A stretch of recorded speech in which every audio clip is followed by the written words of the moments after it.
1500 pushup, एक हाथ के ऊपर 400 पुशअप, दो फिंगर्स के ऊपर 200 पुशअप्स और एक थंब के ऊपर आप इमेजिन करें कि 100 पुशअप्स। आज तक आपने किसी भी मार्शल आर्टिस्ट को ऐसा करते हुए नहीं देखा होगा। ये सिर्फ ब्रूस ली कर सकते हैं। जैसा कि 1 सेकंड में 6 किक्स और 1 सेकंड में 9 पंच, ये भी ब्रूस ली का रिकॉर्ड है और आज तक कोई इस रिकॉर्ड को ब्रेक नहीं कर सका। ब्रूस ली किसी ह्यूमन की बॉडी पे एक फिंगर यूं रख के, यानी एक फिंगर का फासला, यानी उसको 1 इंच पंच बोला जाता है, वो यूं रख के तो एक पंच यूं करते थे। और 75 kg का बंदा, अच्छा खासा ये वेट होता है, वो 5 से 6 मीटर दूर चला जाता था। ये भी उनका रिकॉर्ड है। इसलिए वो वाहिद इंसान है जिन्होंने 45 किलोग्राम वजनी हैवी बैग को साइड किक मार के तोड़ा हुआ है और ये कोई भी आज तक नहीं कर सका। क्योंकि हम भी मार्शल आर्ट्स के प्लेयर हैं और मैं ये जानता हूँ कि एक हैवी बैग को आप किक मार के डैमेज तो कर सकते हैं, लेकिन उसको तोड़ नहीं सकते, उसको गिरा नहीं सकते, यानी वो कट के गिर नहीं सकता। तो ब्रूस ली की किक में इतनी पावर थी और उनकी मूवीज में भी आपने ये डिस्प्ले देखी हुई है, जैसा कि द वे ऑफ ड्रैगन में ये दिखाया गया है। इसके अलावा ननचकू के साथ भी उनका रिकॉर्ड मौजूद है, जो कि हैरान कुन है। अगर मैं आपको बताऊं कि उन्होंने ननचकू के साथ वर्ल्ड चैंपियन, टेबल टेनिस के 2 वर्ल्ड चैंपियंस को भी बीट किया है। यानी एक तरफ 2 वर्ल्ड चैंपियन जो है वो बॉल के साथ टेबल टेनिस खेलते हैं और ननचकू चला के ब्रूस ली उनको बीट कर देते हैं। और इसके अलावा हवा में उड़ती हुई तीलियों को वो ननचकू के साथ हिट करके जला देते हैं। कैसे होता है कि ननचकू को वो दिखाते हैं कि ननचकू के एक सर के ऊपर वो माचिस की जो डिबिया के ऊपर जो पट्टी होती है वो टेप करके वो लगा देते हैं। और ब्रूस ली सामने खड़े हो जाते हैं और एक लड़का जो है वो माचिस की तीलियां हवा में एयर में यूं जब फेंकता है तो ब्रूस ली उसको हिट करते हैं ननचकू के साथ और एयर में आती हुई जो तीली होती है वो जल जाती है उनकी हिट के साथ। यानी कि इतना परफेक्ट जो है टारगेट मैंने आज तक किसी भी इंसान का नहीं देखा। और मूवीज के अंदर उनकी किक को कैप्चर करने के लिए खास तौर पे कैमरा के अंदर सेटिंग की जाती थी, क्योंकि स्पीड इतनी ज्यादा उनकी किक की या पंच की होती थी कि वो दिखती ही नहीं थी कैमरे के लेंस के ऊपर, तो उनको एडजस्ट करना पड़ता था उनके पंच या किक को दिखाने के लिए।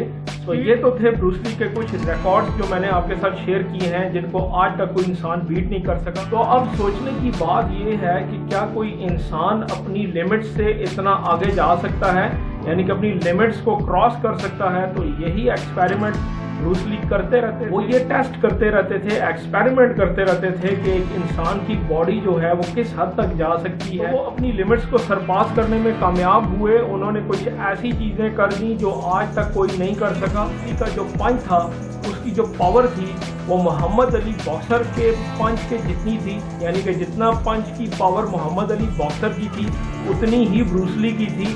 और मैं आपको ये बताता चलूं कि ब्रूस ली का जो वेट था वो आधा कम था मोहम्मद अली बॉक्सर। और ब्रूस ली जो है मोहम्मद अली बॉक्सर से इंस्पायर थे, उनके मैचेस देखते थे और उनकी ये ख्वाहिश थी कि उनका कभी अगर मैच हो तो वो मोहम्मद अली बॉक्सर के साथ जरूर हो। अब चलते हैं पहले सवाल की तरफ कि क्या ब्रूस ली ने कभी जिंदगी में फाइट की है, क्योंकि उनके बारे में ये कहा जाता है कि उन्होंने कभी रश फाइट नहीं की या रिंग के वो फाइटर नहीं थे या किसी टूर्नामेंट के अंदर वो नहीं खेले हुए।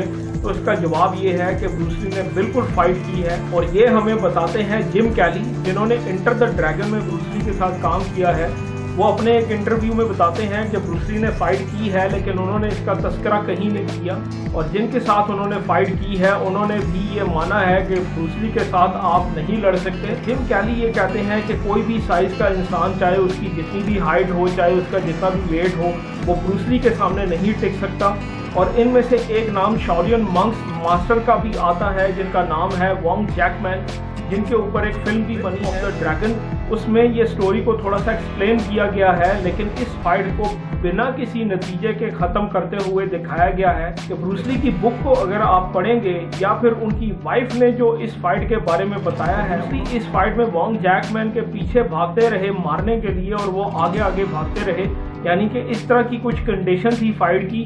और ये फाइट जो है 25 मिनट से ज़्यादा चली थी। और वोंग जैकमैन जो है वो फाइट को ख़त्म करने के लिए कहते रहे, लेकिन ब्रूस ली जो है वो फाइट ख़त्म नहीं करना चाहते थे। कुछ टाइम के बाद वोंग जैकमैन ने इसका जवाब भी दिया था और उन्होंने ये बोला था कि ये फाइट हमने कुछ रूल्स के मुताबिक लड़ी थी, जिसमें मैंने कभी भी ब्रूस ली के ऊपर मारने के लिए अटैक नहीं किया था, यानी मैं मारना नहीं चाहता था, लेकिन दूसरे एंड पे ब्रूस ली मुझे हिट करना चाहते थे, मारना चाहते थे, तो इसलिए मैं फाइट को अवॉइड करना चाहता था। लेकिन अगर देखा जाए तो इस फाइट के फाइनली विनर जो है वो ब्रूस ली ही थे। तो ये फाइट क्यों हुई थी, इसके बारे में ये कहा जाता है कि वॉन्ग जैकमैन जो कि एक शाओलिन मास्टर थे, उनको ये पसंद नहीं था कि ब्रूस ली जो है वो हमारा आर्ट, चाइना का आर्ट जो है यूरोप में क्यों सिखा रहे हैं। और इसके नताइज कुछ जगहों पे कहा जाता है कि बिना नतीजा ये फाइट खत्म हो गई थी, लेकिन ऐसा नहीं है। ये फाइट जो है ब्रूस ली ने विन की थी, जैसा कि मैंने आपको बताया है। उनकी बुक में भी ये मेंशन है और उनकी वाइफ भी ये क्लेम करती हैं कि ब्रूस ली ये फाइट